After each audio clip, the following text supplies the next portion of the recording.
சென்னை, திருவள்ளூர், செங்கல்பட்டு, காஞ்சிபுரம் ஆகிய மாவட்டங்களில் மழை பெய்யும் என்று வானிலை ஆய்வு மையம் கணித்துள்ளது. தென்மேற்கு வங்கக்கடல் மற்றும் அதனையொட்டிய பகுதிகளின் மேல் ஒரு வளிமண்டல சுழற்சி நிலவுகிறது. மத்திய கிழக்கு மற்றும் தென்கிழக்கு வங்கக்கடல் பகுதிகளின் மேல் ஒரு வளிமண்டல சுழற்சி நிலவுகிறது. தென்கிழக்கு அரபிக்கடல் மற்றும் அதனையொட்டிய பகுதிகளின் மேல் ஒரு வளிமண்டல சுழற்சி நிலவுகிறது. சுமார் 1.5 கிலோமீட்டர் முதல் 7.6 கிலோமீட்டர் உயரத்தில் மத்திய கிழக்கு மற்றும் தென்கிழக்கு வங்கக்கடல் பகுதிகளின் மேல் ஒரு வளிமண்டல சுழற்சி நிலவுகிறது.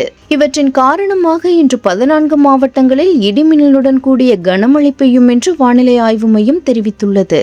தமிழகத்தில் சில இடங்கள் மற்றும் புதுச்சேரியில் இன்று இடிமின்னலுடன் மிதமான மழை பெய்ய வாய்ப்புள்ளது.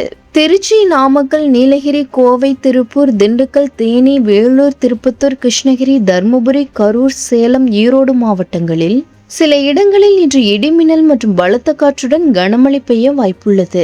தமிழகம் மற்றும் புதுச்சேரியில் இன்று அதிகபட்ச வெப்பநிலை இயல்பை விட 3 டிகிரி செல்சியஸ் கூடுதலாக பதிவாக வாய்ப்புள்ளது. சென்னை மற்றும் புறநகர் பகுதிகளில் இன்று வானம் ஓரளவு மேகமூட்டத்துடன் காணப்படும்.